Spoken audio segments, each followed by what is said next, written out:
अस्सलाम वालेकुम क्लास। क्या हाल चाल है आप लोगों का? सब ठीक है? उम्मीद है खैरियत से होंगे। आज जो हमारा लेक्चर है ये पार्टनरशिप से मुतल्लिक है। पार्टनरशिप आप सबको पता है, पार्टनरशिप एक बिज़नेस की फॉर्म है। बिज़नेस की बहुत सारी फॉर्म्स होती हैं जिनमें sole proprietorship, partnership, joint stock company है जिसको हम कॉरपोरेशंस भी कहते हैं। इसके अलावा बिज़नेस कॉम्बिनेशंस होते हैं डिफरेंट। तो पार्टनरशिप जो है, पार्टनरशिप को आज हम डिस्कस करेंगे कि पार्टनरशिप की अकाउंटिंग कैसे हम जो है वो परफॉर्म करते हैं, कैसे अकाउंट्स बनते हैं पार्टनरशिप में, पार्टनरशिप की कितनी टाइप्स होती हैं, पार्टनरशिप जो है उसमें कितने पार्टनर्स होते हैं, पार्टनरशिप में जब कोई पार्टनर ऐड होता है तो एंट्री क्या करते हैं, जर्नल एंट्री क्या होती है, फिर पार्टनरशिप जो है इसमें जब पार्टनर को शेयर दिया जाता है फिर कैसे एंट्री करनी है, पार्टनरशिप ख़त्म कैसे होती है। तो ये तमाम बातें हम इंशाल्लाह इस लेक्चर में आज डिस्कस करेंगे। तो अब चूँकि ज़रा तवील लेक्चर है तो हो सकता है कि हमारी ये दो जो नशिस्तें हैं उनमें ये कवर हो। बाहर कोशिश करेंगे कि इसको एक ही नशिस्त में पूरा कर लें। अगर ना हो सका तो इंशाल्लाह इस पे दो नशिस्तें हम रखेंगे। तो हम आगाज़ करते हैं पार्टनरशिप का। ये आपका चैप्टर 12 है, पार्टनरशिप। तो सबसे पहले जो है हम देखेंगे कि पार्टनरशिप जो है आ, ये ऑर्गेनाइजेशन की फॉर्म जो है ये किस तरह से है।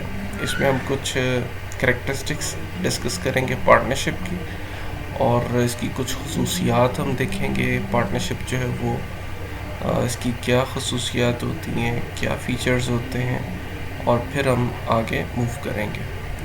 तो सबसे पहले तो हम देखते हैं कि पार्टनरशिप जो है बहैसियत फॉर्म ऑफ ऑर्गेनाइजेशन क्या है। अब इसमें सबसे पहले तो हम बात करेंगे वॉलेंट्री एसोसिएशन की। जैसे कि आपके सामने है वॉलेंट्री एसोसिएशन। वॉलेंट्री एसोसिएशन से मुराद होता है कि ये एक रज़ाकाराना तौर पे जो है वो एसोसिएशन बनाई जाती है। पार्टनरशिप में कभी भी आप ज़बरदस्ती किसी को पार्टनर नहीं बनाते, बल्कि पार्टनर्स अपनी मर्ज़ी से ख़ुद एक एग्रीमेंट करते हैं। या एग्रीमेंट दो तरह से हो सकता है, एक तो वर्बल हो जाए, यानी ज़ुबानी कलामी जो है वो आप बातचीत कर लें पार्टनर्स, या फिर इसको तहरीर में ले आएँ।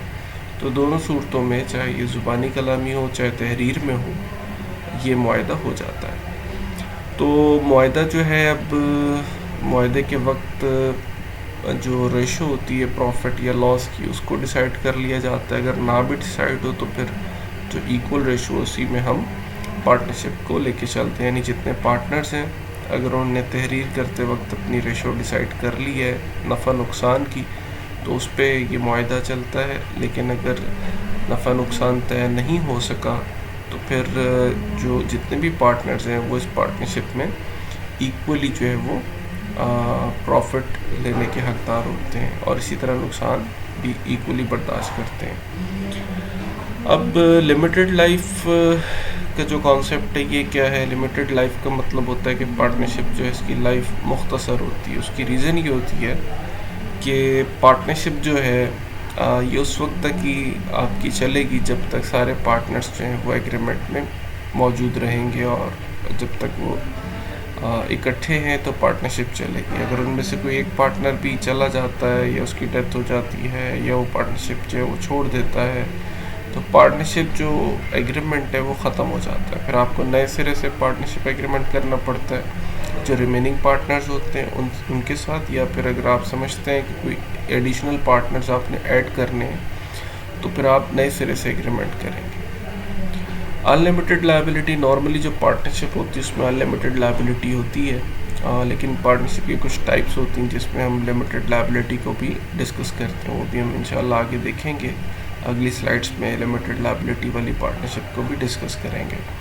बहरहाल जो अनलिमिटेड लायबिलिटीज़ का कॉन्सेप्ट ये होता है कि पार्टनर जो होता है, अगर उसने कोई लोन लिया हुआ है पार्टनरशिप में, तो पार्टनरशिप बिजनेस जो होता है जब वो लोन उसने लिया होता है या कोई डेट लिया होता है, तो अगर वो डेट पे ना कर सके तो पार्टनरशिप बिजनेस जो होता है उसमें जितने भी पार्टनर्स होते हैं वो पर्सनली भी लायबल होते हैं और उनका जो बिजनेस लायबिलिटी है वो भी रहती है। मसलन जैसे फॉर एग्जांपल कि ABC 3 पार्टनर्स हैं, इन्होंने 10 लाख का कर्ज़ा लिया है।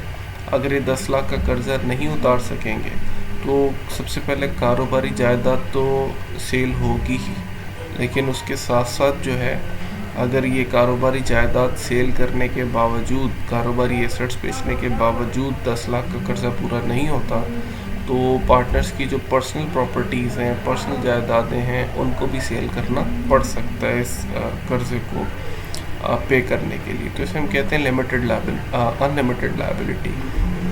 तो लिमिटेड लायबिलिटी में क्या होता है कि सिर्फ जो बिज़नेस की प्रॉपर्टी होती है, बिज़नेस के जो एसेट्स होते हैं उन्हीं को सेल किया जाता है और कर्ज़ा उतारा जाता है। जो पर्सनल प्रॉपर्टीज़ होती हैं उनको वो किसी भी तौर पे लायबल नहीं होती, उनको बेचा नहीं जाता। तो ये कॉन्सेप्ट ज़्यादा एविडेंट होता है हमारे पास कॉरपोरेशंस में या जो जॉइंट स्टॉक कंपनीज होती हैं उसमें लिमिटेड लायबिलिटी होती है। लेकिन पार्टनरशिप में भी आप लिमिटेड लायबिलिटी के तौर पे पार्टनरशिप को क्रिएट कर सकते हैं।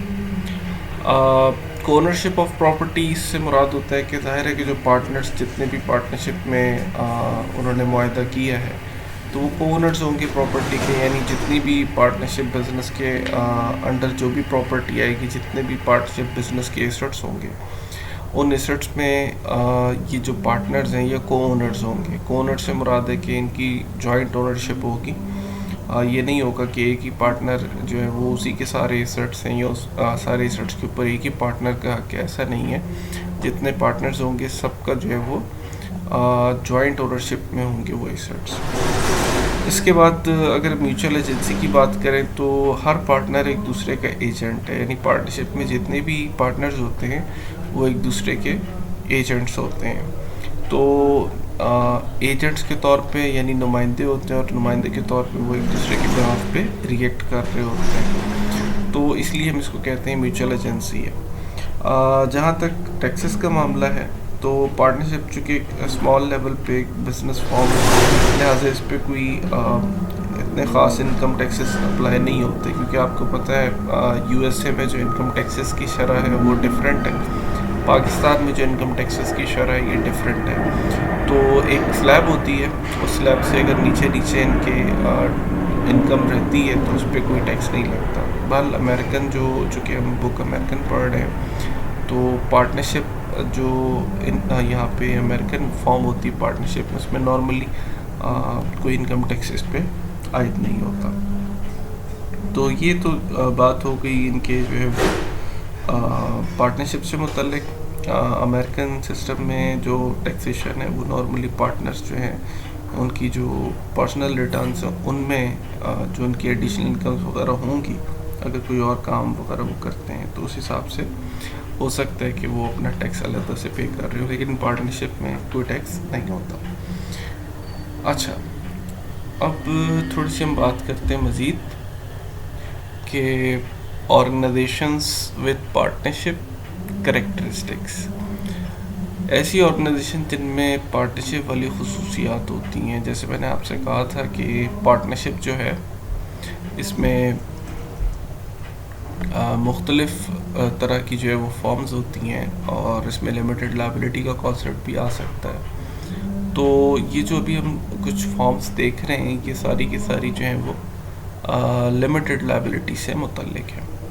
सबसे पहले अगर हम बात करें लिमिटेड पार्टनरशिप्स के ऊपर, जिनको हम LP भी कहते हैं, लिमिटेड पार्टनरशिप्स क्या होती हैं? इसमें ये होता है कि एक मेन पार्टनर होता है जिसको हम जनरल पार्टनर कहते हैं और बाकी जो हैं वो दूसरे पार्टनर्स होते हैं जो कि सिर्फ़ और सिर्फ पैसा लगाते हैं और उनका कोई बहुत ज़्यादा एक्टिव रोल नहीं होता। तो general partners assume management duties and unlimited liability for the partnership debt. अभी जो लिमिटेड पार्टनरशिप होती है ना, इसमें लायबिलिटी दो तरह से फॉल कर रही होती है। कुछ पार्टनर्स हैं उनकी अनलिमिटेड लायबिलिटी होती है जिनको हम जनरल पार्टनर्स कहते हैं, और कुछ पार्टनर्स ऐसे होते हैं जिनकी लिमिटेड लायबिलिटी होती है, उन्हें हम लिमिटेड पार्टनर्स कहते हैं। तो जाहिर है कि जिनकी लिमिटेड लायबिलिटी होगी उनकी जो लायबिलिटी है वो सिर्फ बिज़नेस के, उनके जो आप समझ लें कि तो लिमिटेड पार्टनर्स की लायबिलिटी से मुराद है कि उनकी जो बिज़नेस में उन्होंने पैसा लगाया वो सिर्फ उतने ही लायबल है, उनकी ज़ाती जायदाद जो है वो फ़रोख्त नहीं की जाएगी अगर कर्जा ना उतर सका पार्टनरशिप का। लेकिन जो जनरल पार्टनर्स होते हैं उनकी जो कि अनलिमिटेड लायबिलिटी होती है, तो अगर वो पर्सन का जो पैसा उन्होंने बिज़नेस में लगाया हुआ है, बिज़नेस में कैपिटल उन्होंने लगाया हुआ है, अगर ये लेट से पार्टनरशिप डिफ़ॉल्ट करती है लोन के मामले में, तो जनरल पार्टनर्स की जो कारोबारी रकम है अगर वो पूरा ना कर सकी कर्जा, तो जनरल पार्टनर्स की जो ज़ाती जायदाद है या ज़ाती जो उनके असासाजात हैं उनको भी फ़रोख्त किया जा सकता है। तो इसलिए कहा जाता है कि जो जनरल पार्टनर्स हैं इनकी चूँकि ज़्यादा एक्टिव रोल होता है इनका पार्टनरशिप में, और इनकी जो लायबिलिटी है वो भी अनलिमिटेड होती है। और जो लिमिटेड पार्टनर्स हैं उनकी कोई पर्सनल लायबिलिटी नहीं होती सिवाय उनके कि जो अमाउंट उन्होंने इन्वेस्ट की हो। तो इस पार्टनरशिप पे जो है वो जाहिर सी बात है कि जनरल पार्टनर जो उसको ज़रा चूँकि उसने ज़्यादा लायबिलिटी ली होती है तो उसका जो नॉर्मली शेयर होता है वो भी थोड़ा ज़्यादा होता है बरक्स लिमिटेड पार्टनर्स के। इसके बाद है limited liability partnerships. Limited liability partnerships क्या हैं? इनको हम LLP कहते हैं। ये पार्टनरशिप ऐसी होती हैं जिसमें तमाम पार्टनर्स जो हैं उनकी लिमिटेड लायबिलिटी होती है, और ये इसलिए लिमिटेड लायबिलिटी पार्टनरशिप जो है वो क्रिएट की जाती है ताकि जो पार्टनर्स हैं उनके जो पर्सनल इंटरेस्ट है, पर्सनल प्रॉपर्टीज़ हैं, उनको सिक्योर किया जा सके।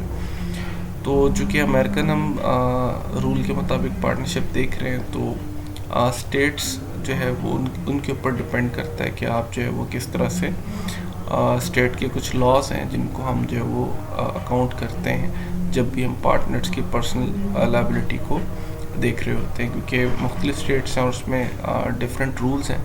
तो उस लिहाज से जो है वो हम देख लेते हैं कि पार्टनर्स जो हैं वो कितने जो है उनकी लिमिटेड लायबिलिटी के रूल्स क्या होंगे और कितने जो है वो बिज़नेस में इन्वेस्ट वो कर सकते हैं, कितना लोन ले सकते हैं, क्योंकि ज़ाहिर है कि लिमिटेड लायबिलिटी अटैच होती है लोन के साथ, तो एक लिमिट होगी कि उस लोन के हिसाब से जो है वो उन्होंने अपने आप को सिक्योर करना है, अपनी पर्सनल प्रॉपर्टीज़ को और बिज़नेस को उन्होंने चलाना।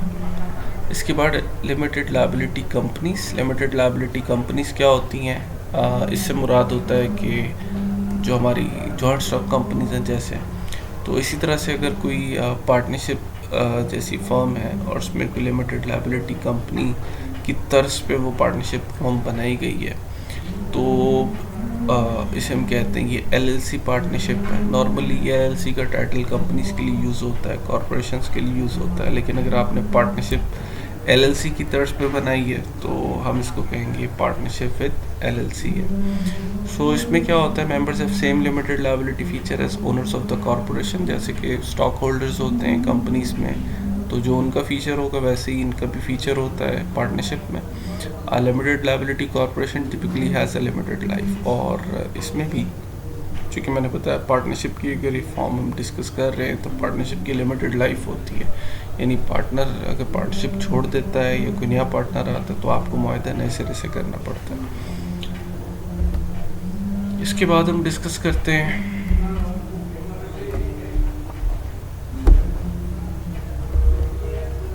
जी choosing a business form. Business form आप कौन सी चूज़ करते हैं? अब ये सिर्फ एक चेक बताया गया है कि प्रोप्राइटरशिप यानी सोल प्रोप्राइटरशिप जो होती है उसमें बिजनेस एंटिटी एग्जिस्ट करती है, लीगल एंटिटी कोई नहीं होती, क्योंकि ज़रूरी नहीं होता कि आप सोल प्रोप्राइटरशिप जो उसको रजिस्टर्ड भी करवाएं और उसकी कोई लीगल वर्थ नहीं होती। यानी जितने भी मुआहदे आपने करने वो अपना जो सोल प्रोप्राइटर है वो ख़ुद करता है। इसी तरह प्रोप्राइटरशिप में लिमिटेड लायबिलिटी नहीं होती, बिज़नेस को टैक्स नहीं किया जाता, और ये अमेरिकन हम बेसिकली देख रहे हैं। वन ओनर अलाउड होता है सोल प्रोप्राइटरशिप में, क्योंकि सोल प्रोप्राइटरशिप का मतलब भी वन ओनर है। इस तरह पार्टनरशिप में देखें तो कुछ फीचर्स इसके चेक्ड हैं, कुछ नो हैं।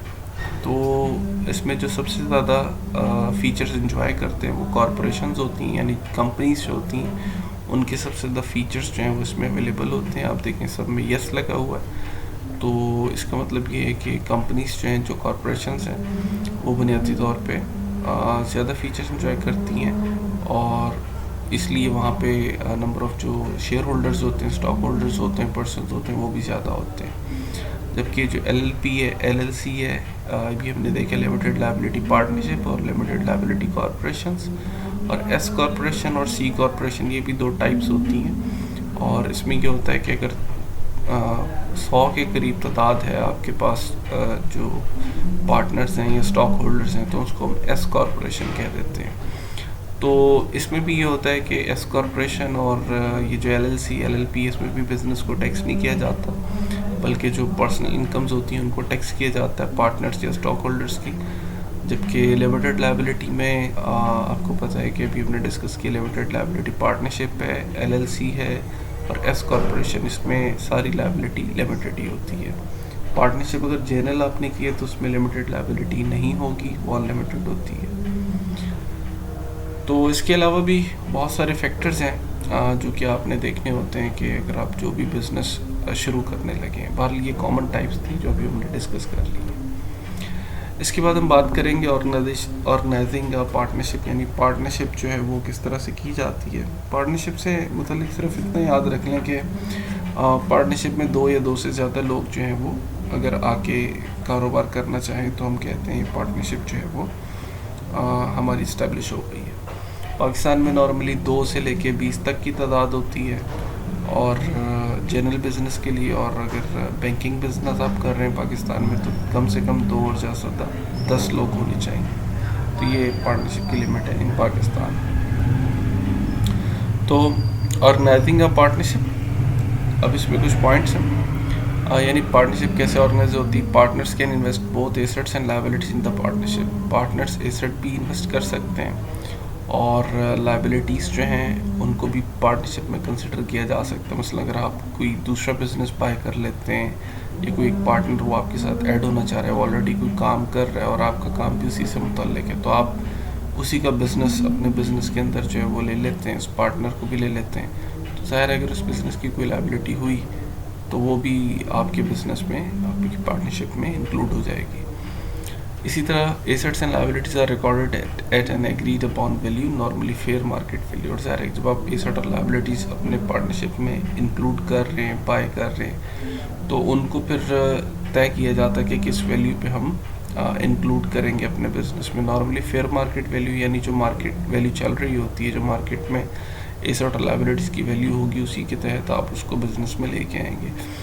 Asset contributions increase the partners capital account, और ज़ाहिर है कि जितनी एसेट्स में कंट्रीब्यूशन होगी, जो पैसा आएगा, जो बिज़नेस में कोई पार्टनर अपना एसेट लेके आ रहा होगा, तो वो उसके कैपिटल अकाउंट का ही पार्ट बनेगा, उसका कैपिटल बढ़ेगा, उसका सरमाया बढ़ेगा उस पार्टनर का। Withdrawals from the partnership decrease the partners capital account. इस तरह अगर कोई पार्टनर है वो विड्रॉ कर लेता है अपने पर्सनल यूज़ के लिए या अपना जो प्रॉफिट निकाल लेता है बिज़नेस से, तो उससे पार्टनर का जो कैपिटल अकाउंट है उसमें कमी वाक़ होगी। ज़ाहिर है कि पार्टनर जो पैसा बिज़नेस में लेके आएगा उससे पार्टनर का कैपिटल अकाउंट बढ़ेगा, और पार्टनर जितना बिज़नेस से पैसा निकालेगा, विड्रॉ करेगा, उससे पार्टनर का जो कैपिटल अकाउंट है वो कम होगा। अब एक सवाल है, एग्जांपल है, इसको तरह देख लें। ये बेसिकली पार्टनर से मुतल्लिक ही है कि लेट्स से कि Kayla Zane and Hector Paris organize a partnership called boards. Zane's initial investment is $7,000 cash and $33,000 in boarding facilities। अब देखें कह रहा है कि जो जेन है इसका इनिशियल इन्वेस्टमेंट जो है ये $7,000 है कैश में, और $33,000 जो है ये बोर्डिंग फैसिलिटीज़ में है। And a note payable for $10,000 on the boarding facilities, और एक लायबिलिटी भी है नोट पेबल जो जैन है उसकी इनिशियल इन्वेस्टमेंट में इंक्लूड है, एक नोट पेबल जो कि $10,000 का है बोर्डिंग फैसिलिटीज़ के ऊपर। Paris initial investment is $10,000 in cash. अब जैन और पेरिस की इसने आपको बताई है कि इनिशियल इन्वेस्टमेंट्स क्या हैं। जैन जो है ये 7,000 कैश में भी लेके आ रहा है, $33,000 बोर्डिंग फैसिलिटीज़ में लेके आ रहा है, जबकि एक लायबिलिटी है $10,000 की, जबकि पेरिस जो है इसकी इनिशियल इन्वेस्टमेंट $10,000 है। तो अगर हम दोनों को अलग अलग डिस्कस करें, यानी दो पार्टनर्स हैं, दोनों को अलग अलग हम उनके कैपिटल का जायज़ा लें, तो सबसे पहले अगर हम जैन को देखें तो ये कैश में कितना ला रहा है, $7,000। तो बिजनेस में $7,000 कैश आ, तो आपको पता है जब कैश बिजनेस में आता है तो कैश बढ़ता है, तो कैश अकाउंट आप क्या कर देंगे, डेबिट 7,000 से। बोर्डिंग फैसिलिटीज़ भी लेके आ रहा है, ये भी बेनिफिट्स हैं, ये भी एसेट्स हैं। ज़ाहिर है कोई इक्विपमेंट वगैरह होगा तो ये बोर्डिंग फैसिलिटीज़ भी एसेट है आपका, इसको भी हम डेबिट करेंगे $33,000 से। तो कैश और बोर्डिंग फैसिलिटीज़ दोनों एसेट हैं, इनको हमने डेबिट कर दिया। अब एक चूँकि जैन नोट पेबल भी लेके आया था जो कि लायबिलिटी है, और ज़ाहिर है कि जब पार्टनरशिप में लेके आ गए तो एक पार्टनरशिप की लायबिलिटी बन गई है, तो नोट पेबल लायबिलिटी के तौर पे हम क्रेडिट करेंगे 10,000 से।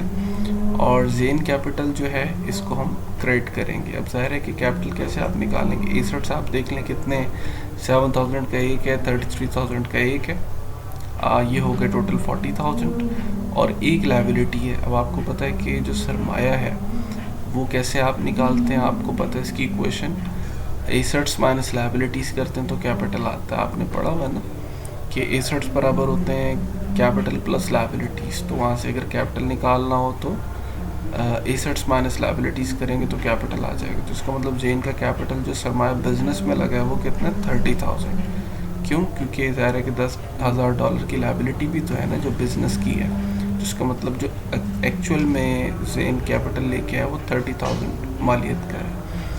ये तो हो गई जेन के हवाले से कैपिटल की एंट्री। अगर हम बात करें अब पेरिस के हवाले से, चूँकि उसने कहा था कि इसकी इनिशियल इन्वेस्टमेंट 10,000 है, तो ज़ाहिर है 10,000 बिजनेस में आ रहा है, कैश अकाउंट डेबिट करेंगे 10,000 से। और पेरिस जो है ये ज़ाहिर है कि इसका जो कैपिटल है वो सिर्फ ये 10,000 कैश ही लाया है, तो कैपिटल पेरिस का क्रेडिट हो जाएगा 10,000 से। तो ये इसकी दो एंट्रीज आपके सामने बनती है, दोनों के पार्टनर्स के अलग अलग। अगर आप इसको कंबाइंड एंट्री करना चाह रहे हैं तो फिर आप कैश को 17,000 से डेबिट करेंगे, बोर्डिंग फैसिलिटीज़ को 33,000 से डेबिट करेंगे, नोट पेबल 10,000 से क्रेडिट करेंगे, और जेन कैपिटल 30,000 से और पेरिस कैपिटल 10,000 से। तो कंपाउंड एंट्री भी हो सकती है, और अलग अलग ज़रा आपको सहूलत रहेगी। तो ऑर्गेनाइजिंग अ पार्टनरशिप में अभी हमने एंट्रीज देखी हैं। अब इसमें हम देखते हैं कि अकाउंटिंग फॉर पार्टनरशिप जो है वो उसके लिए हम क्या इक़दाम करते हैं। तो सबसे पहली बात है कि partners withdrawals are debited to their own separate withdrawal account. जब भी पार्टनर बिजनेस से कोई अमाउंट निकालेगा, बिजनेस से कोई अमाउंट लेके जाएगा, तो पार्टनर्स का जो विड्रॉल अकाउंट है इसको हमने अलग से डेबिट करना है। चूँकि आपको पता है ड्राइंग्स डेबिट होती हैं, लिहाजा हम पार्टनर्स के जो विड्रॉल अकाउंट्स हैं, ड्राइंग्स अकाउंट हैं, उनको हम डेबिट किया करेंगे जब भी पार्टनर बिजनेस से कुछ निकालेगा। इसी तरह सेकंड पॉइंट है, partners capital accounts are credited और debited for their shares of net income और नेट लॉस। अब पार्टनर्स के जो कैपिटल अकाउंट्स हैं इनको आप क्रेडिट करेंगे अगर बिजनेस को नेट इनकम होती है, यानी बिजनेस अगर इनकम कमाता है तो पार्टनर्स के कैपिटल अकाउंट को क्रेडिट किया जाएगा, और इसी तरह अगर बिजनेस लॉस में जाता है तो पार्टनर्स के कैपिटल अकाउंट को आप डेबिट करेंगे when closing the accounts at the end of the period. जब भी आप अकाउंट्स क्लोज करेंगे साल के एंड पे, तो आपने हमेशा याद रखना है कि जब भी बिज़नेस को इनकम हुई है तो आप पार्टनर्स के कैपिटल अकाउंट्स को क्रेडिट करेंगे, और बिज़नेस अगर लॉस में गया है तो पार्टनर्स के कैपिटल अकाउंट डेबिट करेंगे। ठीक है।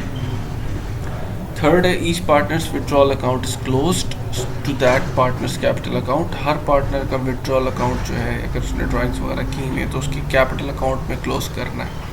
यानी मिसाल है कि अगर एक शख्स का कैपिटल 10,000 है और वो 2,000 की ड्राइंग कर गया, तो इसका मतलब उसका कैपिटल अकाउंट जब क्लोज होगा तो वो 10,000 माइनस 2 8,000 से क्लोज होगा। तो separate capital and withdrawal accounts are kept for each partner.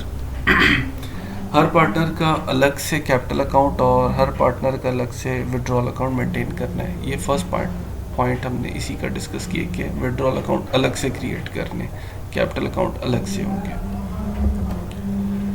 तो अब लेट्स से इसमें एक एग्जांपल भी है छोटी सी, इसको भी हम देख लेते हैं। ये एग्जांपल आप यूँ समझ लें कि सिर्फ समझने की हद तक है। Lebon and Durant organized a partnership on January 1. Lebon's initial net investment is $1,500, consisting of cash $350, equipment $1,650 and note payable reflecting a bank loan for a new business $500. अब देखिए कह रहे हैं कि दो पार्टनर्स हैं, लीबॉन और ड्यूरेंट। लीबॉन जिसकी इनिशियल इन्वेस्टमेंट $1,500 की है, अब ये $1,500 इनिशियल इन्वेस्टमेंट बताई है इसने। वो कह रहे हैं इसमें कैश भी है $350 का, इक्विपमेंट $50 का, नोट पेबल $500 का है। तो इसने नेट करके आपको बताया $1,500 बनती है इन्वेस्टमेंट। इस तरह ड्यूरेंट्स इनिशियल इन्वेस्टमेंट इस कैश ऑफ $800। ड्यूरेंट की इनिशियल इन्वेस्टमेंट उसने बता दी $800 की है, ठीक है। इसकी कोई लाइबिलिटी नहीं है, सिर्फ ये $800 लेके आया। These amounts are the values agreed on by both partners, और इस पे दोनों partners agree. Prepare journal entries to record Lebon's investment and Durant investment. तो मेरा ख्याल है कि ये एग्जांपल आप कर लेंगे, क्योंकि अभी मैंने आपको पिछली एग्जांपल डिस्कस की थी, अगर आप देखें ये वाली, ठीक है। इसमें जैन और पेरिस की हमने बात की थी, तो इसी तरह से ये भी एग्जांपल है। आप इसी तौर पे इसकी जर्नल एंट्री पास कर लीजिएगा, ठीक है। तो अगर आप इस एग्जाम्पल को देखें तो ये वैसे ही है, तो इसकी प्रैक्टिस कर लीजिएगा। बिल्कुल इस तरह से दो एंट्रीज अलग अलग पास कर लेंगे, ठीक है। जर्नल एंट्रीज दोनों की आपने करनी है। ओके, सो यहाँ पे हुई भी है, आप कोशिश करें खुद से एक दफ़ा पेपर पेंसिल पे इसको कर लें। ये इसने एंट्री पास की लीबॉन के लिए, और ये एंट्री पास हो गई है ड्यूरेंट के लिए, ठीक है। आसान है, जैसे भी हमने डिस्कस किया, खुद भी एक दफ़ा प्रैक्टिस कर लेना आप। ओके, इसके बाद हम डिस्कस करते हैं कि इनकम और लॉस जो है इसको कैसे तकसीम किया जाएगा पार्टनर्स के दरमियान। जैसे कि मैंने आपसे कहा कि अगर तो मुआहदा नहीं हुआ, ज़ुबानी कलामी था और कारोबार शुरू कर दिए, तो जितने पार्टनर्स हैं उनमें इक्वल प्रॉफिट जो है वो डिस्ट्रीब्यूट किया जाएगा, इस तरह लॉस भी वो इक्वली बेयर करेंगे। लेकिन अगर मुआहदा हो गया है तो अब वो मुआहदा देखना पड़ेगा कि मुआहदे में किस तरह से जो है वो प्रॉफिट शेयरिंग को जो है वो तय किया गया है।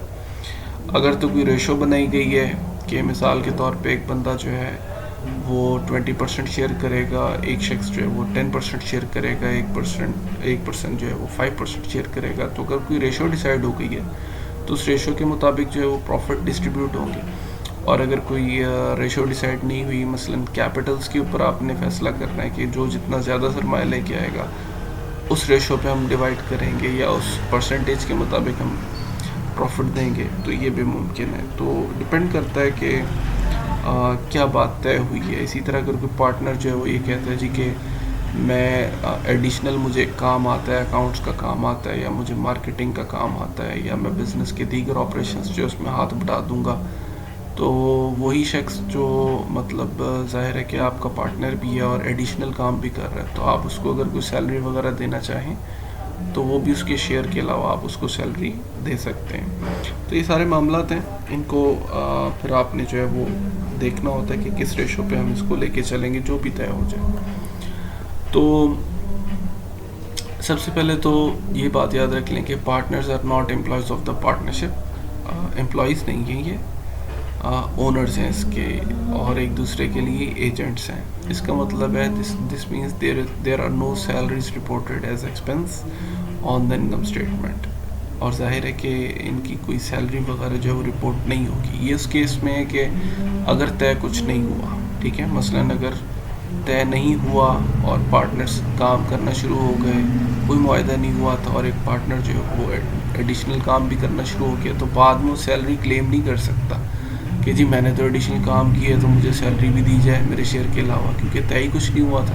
लेकिन अगर तय हो जाए, मुआहदे में लिखा जाए, तो फिर आपको देनी पड़ेगी, ठीक है। फिर ये पार्टनरशिप बिजनेस का एक्सपेंस बनेगा सैलरी।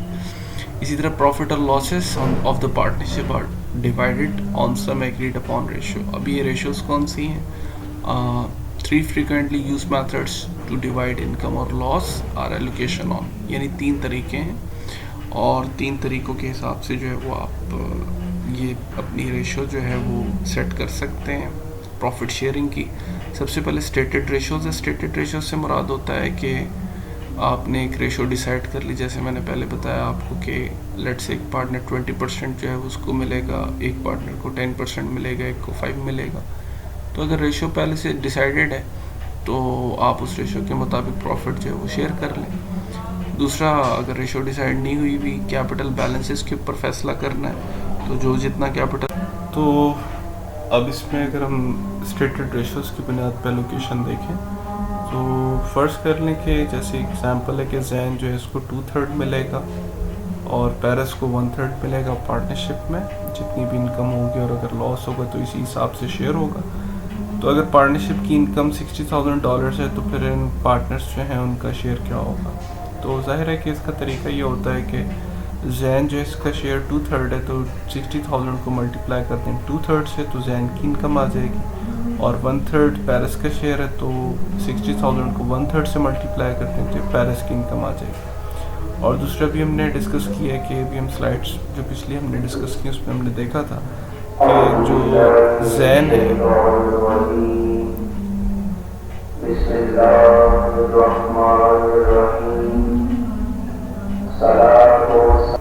जी, तो अजान का कुछ गैप था। अच्छा, तो हम डिस्कस करते हैं कि इनका शेयर क्या होगा। लिहाजा सिंपल है, 2/3 मल्टीप्लाई बाई 60,000 और 1/3 मल्टीप्लाई 60,000। तो हमने डिस्कस किया है कि जब इनकम होगी तो पार्टनर्स का कैपिटल अकाउंट आपने क्रिएट करना है। तो आप देख सकते हैं कि इनकम समरी को हम डेबिट करेंगे अकाउंट क्लोज करने के लिए, और जितनी भी जो शेयर इन पार्टनर्स का बना है, जैसे जैन है तो जैन के कैपिटल को हम क्रिएट कर देंगे, यानी ये नेट इनकम का शेयर है, इसका जो कैपिटल में ट्रांसफ़र होगा 40,000, और पेरिस कैपिटल जो है इसका शेयर अभी हमने निकाला था 60,000 मल्टीप्लाई बाई 1/3, तो 20,000 इसका शेयर हो जाएगा। तो सिंपल ही एंट्री है, जब भी इनकम होगी आपने पार्टनर्स के कैपिटल अकाउंट को क्रिएट करना है कैलकुलेट करके। इसके बाद कैपिटल बैलेंसेस के ऊपर अगर हम एलोकेशन का प्रोसेस देखना चाह रहे हैं तो कैपिटल बैलेंसेस पे एलोकेशन का तरीका ये होता है कि जो पार्टनर जितना कैपिटल लेके आया उसकी रेशो निकाल लें। मसलन अब यहाँ पे हमें पता है कि जैन जो है ये 30,000 का कैपिटल लेके आया था, जो पिछली एग्जांपल हमने डिस्कस की थी, और पेरिस जो है इसकी कैपिटल 10,000 है। तो अगर इन दोनों को प्लस कर लें तो 40,000 टोटल बिजनेस का कैपिटल है। तो इस बुनियाद पे अगर हम कैपिटल की रेशो निकालें तो जैन का कैपिटल 30,000 है, 30,000 डिवाइड बाई 40,000, 75% रेशो बन जाएगी जैन के कैपिटल की, जबकि पेरिस कैपिटल 10,000 है तो 10,000 डिवाइड बाई 40,000, 25% इसकी रेशो आ जाएगी। तो अगर इनकम 60,000 हुई है तो 60,000 को 75% से मल्टीप्लाई कर दें तो 45,000 जैन का नेट इनकम बनती है, उसका शेयर बनता है, जबकि 60,000 मल्टीप्लाई बाई 25% करेंगे तो पेरिस का 15,000 शेयर आ जाएगा। तो ये इनके इनकम के शेयर्स हैं। तो अगर अब आपने इनको ट्रांसफ़र करना है पार्टनर्स के कैपिटल अकाउंट में तो एंट्री क्या करेंगे, इनकम समरी अकाउंट डेबिट 60,000 से, Jain capital credit, Paris capital credit 45 और 15,000 से, ठीक है। तो जब भी इनकम होगी आपने इनके कैपिटल अकाउंट को क्रेडिट करना है। और दूसरे केस में मैं बता देता हूँ, उसके साथ ही अगर लॉस हो जाए तो इस एंट्री को रिवर्स कर देना है, यानी इनकम समरी को क्रेडिट कर देना और पार्टनर्स के कैपिटल अकाउंट को डेबिट कर देना, इसी तरह से लॉस की शेयरिंग करके। इसके बाद अब हम बात करते हैं ज़रा थोड़ा सा कॉम्प्लेक्स पे, जो मेथड है जिसका मैंने बताया था कि आप सर्विसेज कैपिटल और स्टेटेड रेशियोज़ की बुनियाद पे करते हैं। तो लेट्स से इसमें एक एग्जांपल उसको देख लें। Let's say Zane and Paris have partnership agreement with the following conditions. Zane receives $36,000 as annual salary allowance, यानी अब जैन जो है इसको भी सैलरी मिलेगी $36,000, और पेरिस जो है इसको सालाना सैलरी $24,000 मिलेगी, यानी पार्टनरशिप से अपनी सैलरीज भी निकालेंगे। Each partner is allowed an annual interest allowance of 10% on the beginning capital balance, और हर पार्टनर को उनके कैपिटल पे 10% इंटरेस्ट भी मिलेगा, यानी ये भी बिजनेस का एक्सपेंस बन जाएगा, 10% इंटरेस्ट उनके कैपिटल के ऊपर। और any remaining balance of the income और लॉस इज एलोकेटेड इक्वली, और जितना भी रिमेनिंग बैलेंस होगा इनकम और लॉस का उसको हम बराबर तकसीम करेंगे दोनों पार्टनर्स में। यानी इसका मतलब ये है कि ये दो खर्चे निकाल के, सैलरी वाला और एनुअल इंटरेस्ट निकाल के, जो भी प्रॉफिट बचेगा या लॉस होगा उसको बराबर शेयर करेंगे। और इस केस में नेट इनकम लेट से 70,000, तो अब इसकी कैलकुलेशन कैसे होगी। तो आप देखें कि जैन जो है इसकी सैलरी कितनी थी, 36,000 डिसाइड हुई, 36,000 जैन की सैलरी आ गई, पेरिस की 24,000 सैलरी डिसाइड हुई थी, पेरिस की भी आ गई। इंटरेस्ट जो है, अब जाहिर है कि 10% इंटरेस्ट हमने डिस्कस किया था कि अलाउ किया जाएगा। तो जैन का कैपिटल कितना था 30,000, उसका 10% निकाल लें तो 3,000 आ जाएगा जैन का इंटरेस्ट जो बनता है। इस तरह से पेरिस जो है इसका 10,000 कैपिटल था तो उसका 10% ले लें, 1,000 आ जाएगा पेरिस का इंटरेस्ट। तो ये जो रेड एरो उसमें आपको नज़र आ रही है इंटरेस्ट की कैलकुलेशन से। इसी तरह से अब इक्वल एलोकेशन क्या है, इक्वल एलोकेशन से मुराद है कि जो बचेगा उसके बाद जो है वो जितना भी प्रॉफिट बचेगा वो बराबर तकसीम होगा। अब प्रॉफिट बचा कितना है उसको हम देख लेते हैं। सबसे पहले देखें कि टोटल 70,000 आपके पास नेट इनकम थी। अब सैलरीज अगर आपने निकालनी तो सैलरीज आप देखें 36,000 जैन की है, 24,000 पेरिस की है। तो अगर आप इन दोनों को इकट्ठा कर लें तो ये 60,000 तो ये बन जाता है। इसका मतलब 60,000 का सैलरी एक्सपेंस है जो कि आप जैन और पेरिस को अदा करेंगे। यानी बिजनेस का एक्सपेंस हो गया, तो 70 में से 60 निकाल दें तो कितना आ जाता है 10,000 बाकी बच गया। अब इंटरेस्ट भी आपने निकालना है। एक का इंटरेस्ट 3,000 बन रहा है जैन का, पेरिस का बन रहा है 1,000। तो 10,000 में से 4,000 जो रकम है 3,000 और 1,000 इनको भी निकाल दें तो बच गया बाकी 6,000। अब चूँकि उसने कहा था सवाल में कि जो बाकी बचेगा सैलरी और इंटरेस्ट निकालने के बाद, ये जो बाकी बचेगा इक्वली शेयर होगा। इसका मतलब 6,000 बचा है तो एलोकेशन में 3,000 जैन का आ गया 6,000 में से और 3,000 पेरिस का आ गया। ये शेयर है इनका इनकम में। 3,000 पेरिस की इनकम हो गई, 3,000 जो है वो जैन की इनकम हो गई। तो इसका मतलब ये कैसे है देखें, इसकी कैलकुलेशन सिंपली है, ज़रूरत नहीं है कैलकुलेशन की। 6,000 है तो हाफ ऑफ होगा क्योंकि इक्वली शेयरिंग थी। तो 3,000 जैन का, 3,000 पेरिस का। अगर आपने शेयरिंग करनी है तो 6,000 टू 1/2 कर लें तो 3,000 जो है ये ईच शेयर आ जाएगा। ठीक है, तो इनकम टू ईच पार्टनर अगर वैसे निकाली जाए तो 42,000, यानी इन सबको प्लस कर लें, 42,000 जैन की हो गई और पेरिस जो है इसकी 28,000 हो गई। ठीक है, तो ये बेसिकली मेथड होता है जब आप सर्विसेज कैपिटल और स्टेटेड रेशियोज के ऊपर कैलकुलेशन करते हैं। तो अब यहाँ पे लेट से एज्यूम कर लें एक और एग्जांपल जिसमें नेट इनकम 50,000 है। ये इसलिए एज्यूम की गई है ताकि लॉस का भी आपको पता लग सके। तो लेट से अगर 50,000 की नेट इनकम है तो पिछली एग्जांपल में अगर हम उसी को देखें तो यहाँ पे आप देखें कि 60,000 तो खाली इनकी सैलरी बन रही है। इसका मतलब स्टार्ट में सैलरी जैसी आप निकालेंगे तो फौरी तौर पे आप 10,000 लॉस में आ जाएंगे। और फिर आपने इंटरेस्ट भी निकालना है 4,000 का, तो जब आप 4,000 इंटरेस्ट भी निकालेंगे, 3,000 उसका, 1,000 उसका, तो 14,000 आप लॉस में आ जाएंगे। तो लॉस है तो ये भी इक्वली बियर करना पड़ेगा दोनों पार्टनर्स को। नहीं 7,000 ये बियर करेगा, 7,000 ये बियर करेगा। और ज़ाहिर है कि ये इनकी इनकम्स हैं जो सैलरी और इंटरेस्ट की सूरत में इनको मिल रही है। इनमें से 7,000 इनका लॉस निकाल दें, इनकी रिमेनिंग इनकम जो है वो 32,000 और 18,000 बन जाएगी। तो अब इससे मिलती जुलती एक एग्जांपल है जो प्रैक्टिस आपने करनी है। ठीक है, और ये तीनों मेथड्स के हिसाब से इसने आपको पूछी है। अभी हमने तीनों मेथड डिस्कस किए हैं ना, तो आपने तीनों मेथड्स के लिहाज से इनकी कैलकुलेशन करके इनकी एंट्रीज पास करनी है। तो अब Merical and Puton began a partnership investing $6,000 and $4,000 respectively. During its first year, the partnership earned $80,000. Prepare calculations showing how the $80,000 income is allocated to the partners under each of the following 3 separate plans for sharing income and loss. तो simple है, पहले उसने कहा कि अगर ये share income वाले method में फेल हो जाते हैं, एग्री नहीं कर पाते, तो जाहिर है कि फिर जितना भी प्रॉफिट होगा उसका हाफ ऑफ कर लें। और अगर ये अपनी इन्वेस्टमेंट्स को शेयर कर लेते हैं कि हमें ख़ास तरतीब से लेके चलेंगे, तो आप जितना इनका कैपिटल है उस बुनियाद पे इनकी रेशो बना लें। और तीसरा जो है वो वही है जो भी हमने लेटेस्ट केस देखा है कि अगर ये इंटरेस्ट वाला एलिमेंट भी आ जाता है कैपिटल पे, फिर इनकी सैलरी भी आ जाती है और फिर रिमेनिंग बैलेंस जो है वो उसने बताया कि 70% मर्कल शेयर करेगा रिमेनिंग बैलेंस और 30% ब्यूटन। तो इस बेस पर भी आप कैलकुलेशन कर सकते हैं। तो ये इधर सॉल्व भी हुआ है, बल खुद से कोशिश कीजिएगा इसको सॉल्व करने की। इनके कैपिटल अकाउंट्स हैं कि 6,000 उसने इन्वेस्ट किए, 4,000 उसने इन्वेस्ट किए और इनकम समरी जो है वो $80,000 हैं, चूँकि इनकम $80,000 हुई है। तो अगर तो इनकम नहीं होती तो फिर तो जितना भी इनका जो है वो शेयर उस हिसाब से आप एंट्री करेंगे, यानी इनकम समरी को डेबिट और कैपिटल जो है वो इनके क्रेडिट कर देंगे, ठीक है। और यहाँ पे देखिएगा इसकी एंट्री हुई है, इनकम समरी डेबिट है और मर्कल और प्यूटन दोनों की कैपिटल अकाउंट क्रेडिट है। तो अगर आप नोट करें तो दोनों की इक्वल इनको इनकम का शेयर मिला, जो कि मैंने डिस्कस किया था कि अगर एग्रीमेंट नहीं हुआ तो इक्वल प्रॉफिट्स शेयर करेंगे। तो आप देखें कि चूँकि मैंने आपसे डिस्कस किया था कि इनका जो प्रॉफिट है वो हाफ ऑफ शेयर हो जाएगा, इक्वल शेयर हो जाएगा जब इनका कोई मॉनिटर ना हो या कोई रेशो डिसाइड ना हो।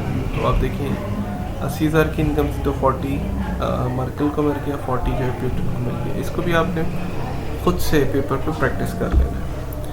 इसी तरह से अगर हम दूसरी तरफ आए तो ये देखें यहाँ पे जैसे लेजर अकाउंट में शो हो रहा है 40,000 से क्लोज कर रहे हैं हम इसको, 46,000 इसका टोटल कैपिटल हो गया, ठीक है।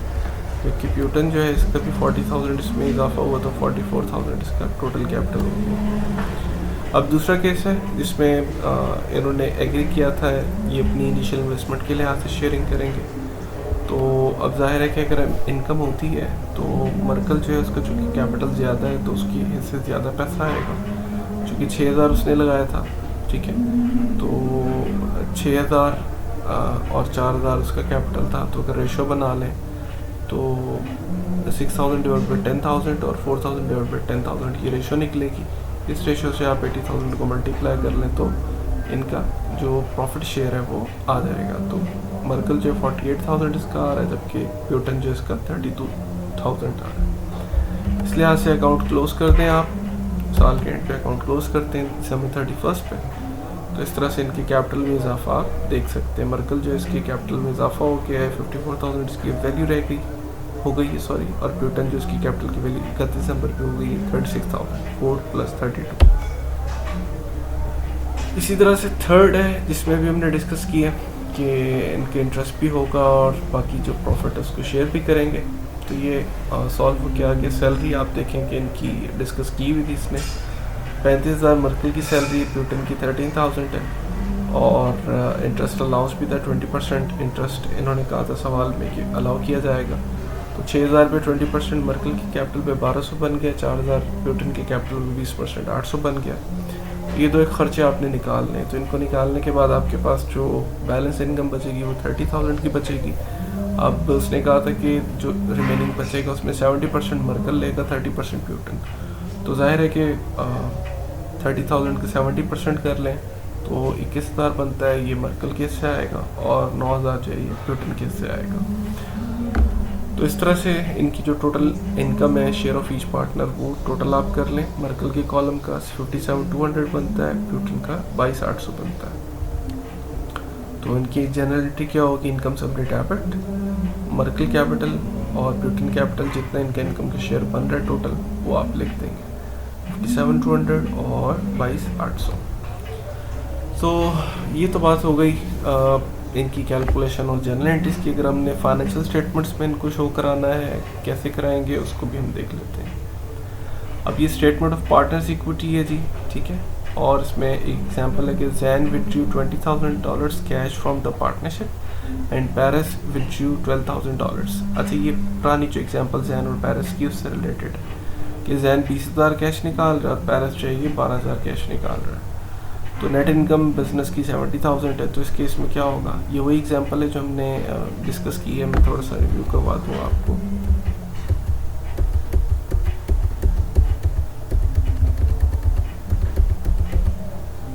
ये एग्जांपल है, ठीक है, ये वाली। तो इस एग्जांपल के तहत फाइनेंशियल स्टेटमेंट्स में इम्पैक्ट है उनको हम देख रहे हैं।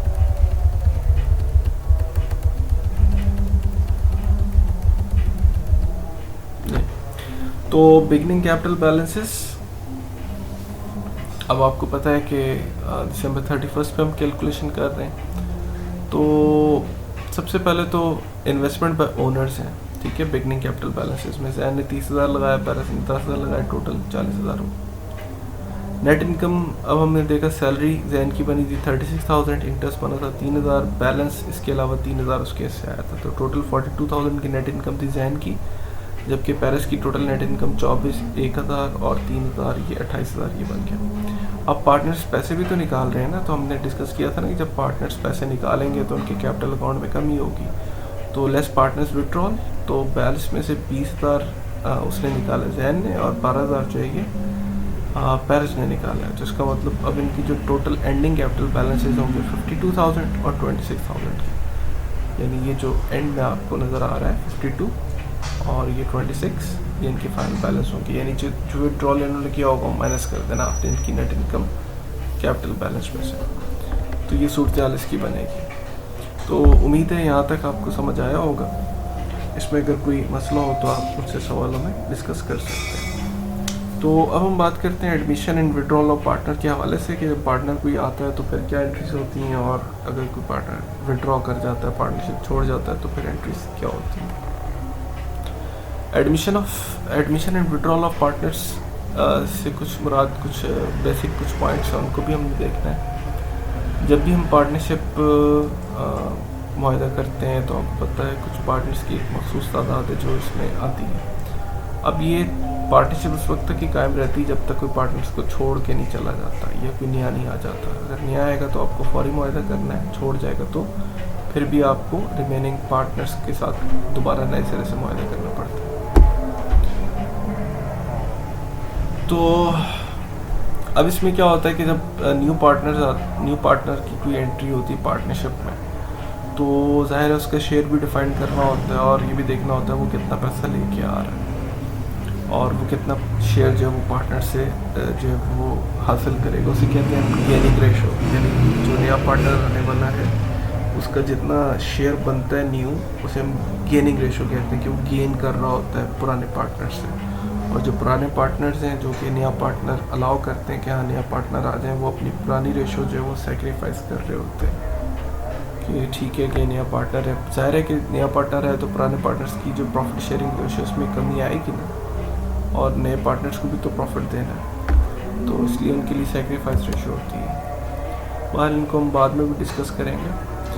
तो परचेज ऑफ पार्टनरशिप इंटरेस्ट है। अब ज़ाहिर है कि जब नया पार्टनर आता है तो वो इनडायरेक्टली जो है वो एग्जिस्टिंग पार्टनर से दूसरे लफ्ज़ों में कि वो शेयर ख़रीद रहा होता है, और उसका तरीका यही है कि वो पैसे लेके आएगा, इन्वेस्टमेंट करेगा तो उसका शेयर ख़रीद लेगा वो। तो the cash goes to the partners not to the partnership. तो अगर वो पार्टनर से डायरेक्टली कोई शेयर ख़रीदेगा तो ये पार्टनर्स के कैपिटल अकाउंट में जाएगा, पार्टनरशिप में नहीं आएगा।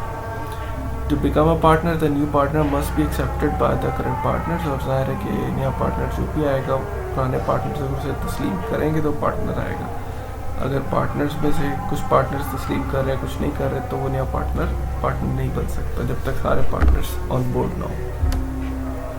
तो परचेज ऑफ पार्टनरशिप इंटरेस्ट में अगर हम एक एग्जांपल देखें, फॉर एग्जांपल के जो हमारी पुरानी एग्जांपल है, on January 4 Hector Paris sells one half of his partnership interest to Tarel Rashid for $18,000. Let's say कि पेरिस जो है इसने अपना आधा शेयर जो है वो पार्टनरशिप का बेच दिया है टारेल रशीद को $18,000 में। यानी पेरिस आपको पता है कि $10,000 का कैपिटल इनिशियल लेके आया था, लेकिन बाद में उसने जो इनकम कमाई थी उसमें भी इजाफा हो गया था। तो लास्ट टाइम की जो इनकम है आपको पता है कि वो कितनी थी। मैं थोड़ा सा आपको रिव्यू करा देता हूँ ताकि ज़हन में आपके आ जाए। अब देखिए यहाँ पे फाइनेंशियल स्टेटमेंट्स में आपने देखा कि पेरिस जो है इसका कैपिटल साल के एंड पे $26,000 हो चुका है। 10,000 ये लेके आया था लेकिन अब 26,000 है। लिहाजा अब जब पेरिस अपना हाफ शेयर दे रहा है तो इसका मतलब 26,000 इसका शेयर है पेरिस का, और हाफ जो है ये दे रहा है नए पार्टनर को। तो 13,000 ये सेक्रीफाइस कर रहा है और इसके अगेंस्ट जो है ये यानी ये 13,000 सेक्रीफाइस करने का मतलब है कि half profit sharing ratio sacrifice कर रहा है। तो 26,000 इसकी टोटल कैपिटल अमाउंट है, इसका हाफ कर लें 13,000 बनता है, तो इसका मतलब रिमेनिंग इसकी जो प्रॉफिट शेयरिंग रेशो 13,000 के हिसाब से अब सेट की जाएगी, और इसके बदले $18,000 जो हैं ये इसको मिल रहे हैं। तो Paris gives up $13,000 recorded interest in the partnership. So capital balance before new partner के जैन का 52,000 था, Paris 26,000 है, और रशीद का तो ज़ाहिर है कि अभी कोई बैलेंस नहीं है. अब allocation to new partner, Paris ने सेक्रीफाइस किया है ना 13,000, तो ये 13,000 का शेयर किसको मिलेगा? रशीद को. इसका मतलब अब जो कैपिटल बैलेंसेस हैं वो कितने हैं? 52,000 जैन का होगा, Paris का 13,000, रशीद का 13,000. इस तरह टोटल ये कैपिटल आपका अकाउंट 78,000 का है. अब इसका मतलब ये नहीं कि तो इसका ये मतलब नहीं कि रशीद को $13,000 मिले हैं. इसका मतलब है कि ये रेशो सेट होगी. अब रेशो कैसे बनेगी कि 52,000 इसकी है रेशो, यानी टोटल 78,000 है ना. तो अगर रेशो निकालनी है जैन की तो 52,000 डिवाइडेड बाय 78,000 ये रेशो बनेगी जैन की प्रॉफिट शेयरिंग. Paris की कितनी बनेगी? 13,000 डिवाइडेड बाय 78,000, ये Paris की रेशो आएगी. 13,000 डिवाइडेड बाय 78,000 करेंगे, ये रशीद की रेशो आएगी. इसका मतलब ये रेशोस असल में सेक्रीफाइस हो रही है. तो इसका मतलब यहाँ पे अगर हम जो पार्टनर ने जब शेयर बाय किया है तो उसकी एंट्री क्या करेंगे? Paris का कैपिटल रिड्यूस हो रहा है 13,000 से क्योंकि उसने सेक्रीफाइस कर दिया है, तो आपको तो कैपिटल कम होते तो डेबिट, और रशीद का कैपिटल जो है वो इंक्रीज़ कर रहा है 13,000 से, तो ये क्रेडिट करेंगे. तो इस तरह से हम एडमिशन को रिकॉर्ड करते हैं. एक पार्टनर सेक्रीफाइस करता है तो दूसरा पार्टनर गेन करता है. अब ये भी मुमकिन है कि इस एग्जांपल में तो खाली Paris ने गिव अप किया है ना अपना शेयर. ऐसा भी मुमकिन है कि जैन और Paris दोनों ही गिव अप कर देते आधा आधा. तो उस केस में भी आप दोनों में से आपने कमी करनी थी. तो डिपेंड करता है सवाल के ऊपर कि वो कौन सा पार्टनर सेक्रीफाइस कर रहा है और कितने पार्टनर सेक्रीफाइस कर रहे हैं और कितने गेन कर रहे हैं. तो इन्वेस्टिंग एसेट्स इन पार्टनरशिप, अब जाहिर है कि जो नया पार्टनर आ रहा है वो अपने एसेट्स और लायबिलिटीज़ भी पार्टनरशिप में ला सकता है. तरीका वही है एंट्री करने का, जैसे हमने शुरू में देखा था जब कोई एसेट या लायबिलिटी पार्टनर बिजनेस में लेके आता है. तो the new partner can gain partnership interest by contributing assets to the partnership. यानी पार्टनर ये भी कह सकता है कि मैं कैश कम लाऊंगा, एसेट ज़्यादा ले आऊँगा, तो ये भी मुमकिन है. The new assets will increase the partnerships net asset. जब न्यू एसेट आएगा तो पार्टनरशिप के नेट एसेट्स जो इंक्रीज हो जाएंगे. After admission both assets and equity will increase. और जाहिर है कि जब एडमिशन हो जाएगा तो एसेट्स भी बढ़ेंगे, उसके साथ साथ जो इक्विटी है, जो आपका कैपिटल है, उसमें भी इजाफा होगा. तो अब एक और एग्जांपल है, ठीक है. Let's say Tyrell Rashid is admitted to the partnership with the payment of $22,000 cash. अब ऐसा होता है कि ये वही उसी की एक दूसरी एग्जांपल है कि लेट्स से रशीद जो है, Paris कहता है जी मैं अपना शेयर सेक्रीफाइस नहीं कर रहा. रशीद जो है वो पैसा डाल लें और उस हिसाब से जो भी उसका शेयर बनेगा हम कैलकुलेट कर लेंगे. तो अब रशीद जो है $22,000 जो है कैश में लेके आता है. तो अब आप देखें Paris ने अपना कोई सेक्रीफाइस नहीं किया. उसका 26,000 का कैपिटल था बैलेंस एंडिंग. जैन का $52,000 था, वो ऐसे ही रहा. रशीद 22,000 इजाफी लेके आया, तो रशीद का कैपिटल अब $22,000 है. तो इसकी रेशो कैसे बनेगी? ज़ाहिर है 52% जो है वो जो शेयर है वो जैन का है, Paris का 26% और रशीद का 22% हो जाएगा. कैसे? क्योंकि टोटल 1 लाख है ना. तो अगर आप जैन का 52,000 डिवाइड करते हैं 1 लाख पे तो 52% आएगा. इसी तरह बाकियों का भी करेंगे तो रिस्पेक्टिव परसेंटेज आ जाएगी. तो इसकी जनरल एंट्री क्या करेंगे? कैश अकाउंट डेबिट, क्योंकि रशीद कैश लेके आ रहा है. कैश डेबिट होगा बिजनेस का 22,000 और रशीद कैपिटल क्रेडिट हो जाएगा 22,000 से. अब यहाँ पे ये Paris से शेयर नहीं ले रहा, ये अपना कैश खुद लेके आ रहा है. तो ये एंट्री करेंगे एडमिशन के वक्त. इसी तरह से bonus to old or new partners, यानी अगर कोई इस तरह की पॉलिसी है कि आपने ओल्ड पार्टनर्स को बोनस देना है या न्यू पार्टनर्स को बोनस देना है, तो उसमें फिर ये है कि आप पहले से ही तय करेंगे. तो बोनस टू ओल्ड पार्टनर्स में क्या होगा? When the current value of partnership is greater than the recorded amounts of equity. यानी जब पार्टनरशिप की जो मौजूदा वैल्यू है ये रिकॉर्डेड अमाउंट्स ऑफ इक्विटी यानी कैपिटल की जो रिकॉर्डेड अमाउंट्स हैं उनसे अगर ज़्यादा होंगे, the old partner usually require a new partner to pay a bonus when joining. यानी सिंपल सी बात है दूसरे लफ्ज़ों में कि अगर आपकी पार्टनरशिप की गुडविल है और आपने मेहनत करके गुडविल बनाई हुई है और नया पार्टनर जो आ रहा है आप उसे कहते हैं देखो भी हमने मेहनत करके गुडविल बनाई है, ये हमारे बिज़नेस का नाम है, ये हमारी जो पार्टनरशिप की करंट वैल्यू है ये हमारी इक्विटी से ज़्यादा है, तो आप उस गुडविल के लिए हमें कुछ इजाफी बोनस पे करें, तो न्यू पार्टनर बोनस पे करके ज्वाइन कर सकता है। और ये भी मुमकिन है कि आप बोनस टू न्यू पार्टनर्स, यानी आप नए आने वाले पार्टनर को बोनस दे दें कि भाई हाँ ये ज़्यादा सरमाया लेके आ रहा है, या ये ज़्यादा जो है वो कैश लेके आ रहा है बिजनेस में, या इसके पास ज़्यादा टैलेंट है।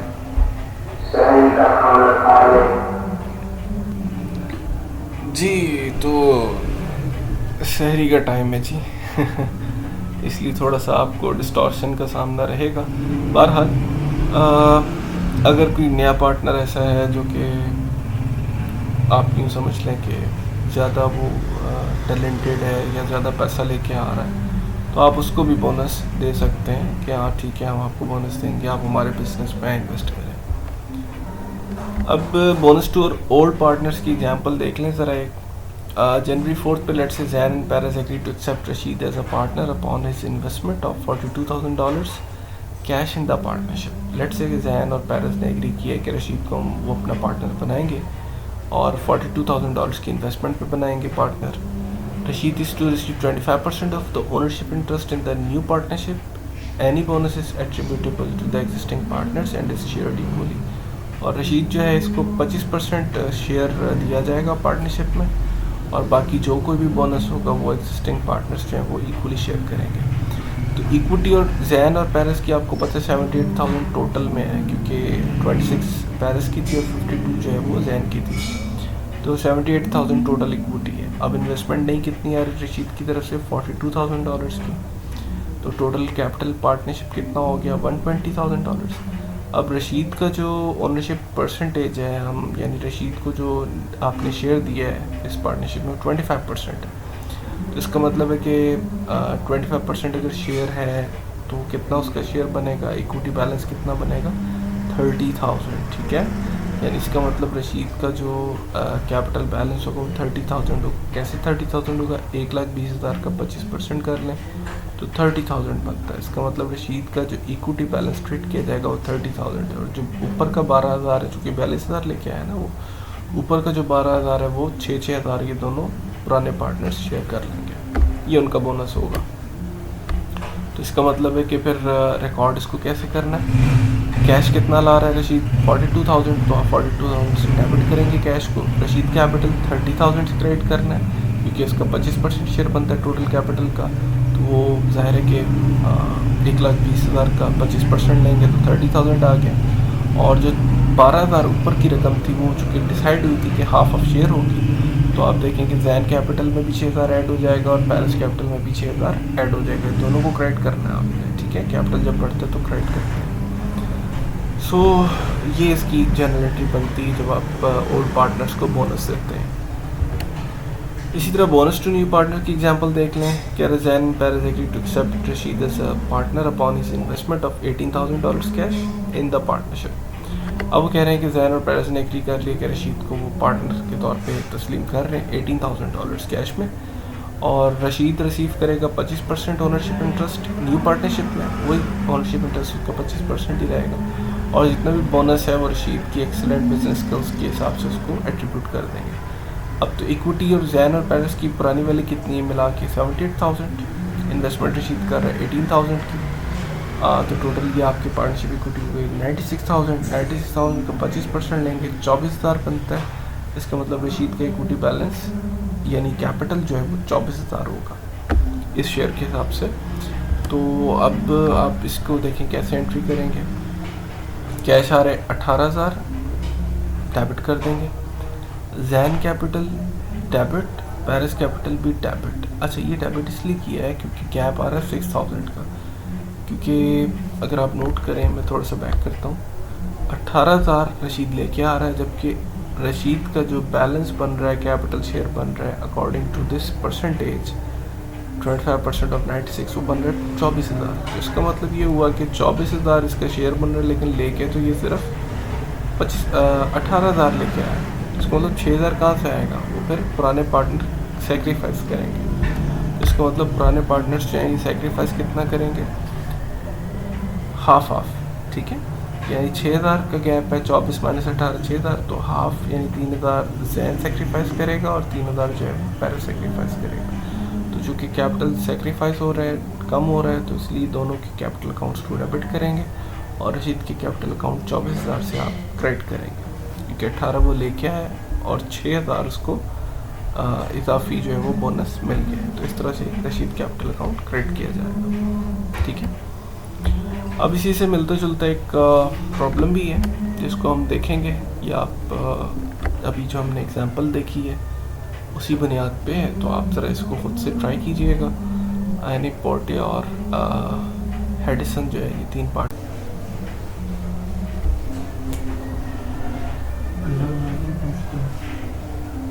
सालन नहीं है, दही है। हाँ तो फ्राई अंडा कर लेते हैं, साथ दही ले लेंगे। रोटी ऐसी खानी है कि तल के खानी है? ऐसी खा लेंगे यार, तो ऐसे ही कर लो, बस थोड़ी सी गर्म कर लो। हाँ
तो अब next topic withdrawal of partner का है, तो मैं इसको रखता हूँ अगली नशिस्त पे, क्योंकि फिर मिक्सअप हो जाएगा।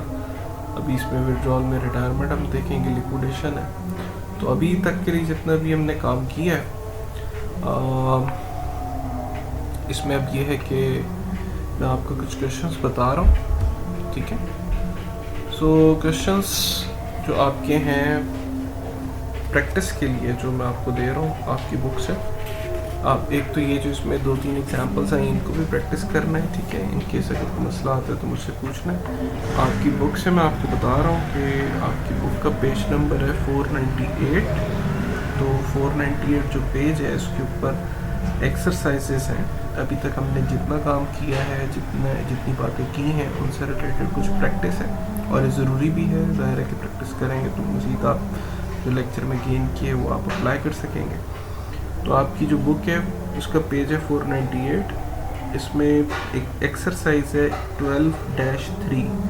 तो 12-3 एक्सरसाइज से लेकर 12-3, 12-4 ऑनवर्ड चलते जाएं, 5, 6, 7 और 8। ठीक है, ये एक्सरसाइजेस हैं कुछ 4-5, इनको आपने जो है वो प्रैक्टिस करना है। डिफरेंट छोटी छोटी एक्सरसाइजेस हैं, जिस तरह की हमने एग्जाम्पल्स छोटी छोटी देख रहे थे वैसी ही हैं। और इसमें एक्सरसाइज 12-3 से लेकर इसमें 4, 5, 6, 7, 8 आ जाती हैं, 5 या 6 बन रही हैं गालिबन। तो ये आपने प्रैक्टिस करनी है, छोटी छोटी एक्सरसाइजेस हैं, जनरेटिस करनी है, कैलकुलेशंस करनी है। तो जितना भी हमने डिस्कस किया है इनसे रिलेटेड ये एक्सरसाइजेस हैं, इनको लाजमी प्रैक्टिस कीजिएगा। अगर कोई मसला आता है तो आपको मुझसे डिस्कस करना है। इसके अलावा अगर आप प्रॉब्लम में आपको अगर दे दूँ तो प्रॉब्लम में